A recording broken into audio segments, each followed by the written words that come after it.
Cubbon park ഒന്ന് കറങ്ങിപ്പോയൊക്കെ ഇതിലത് വന്ന് എന്നുള്ളത് പോലും പിടുത്തം കിട്ടാത്തൊരു സംഗതിയാണ്. ഇഷ്ടം പോണ കുറേ സഞ്ചാരികൾ ഇതിൽ വരുന്നുണ്ട് കേട്ടോ.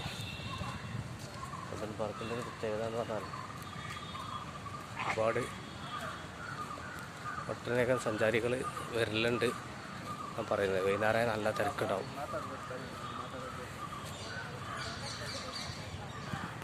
വലിയൊരു പാർക്കാണ് കബൻ പാർക്ക്.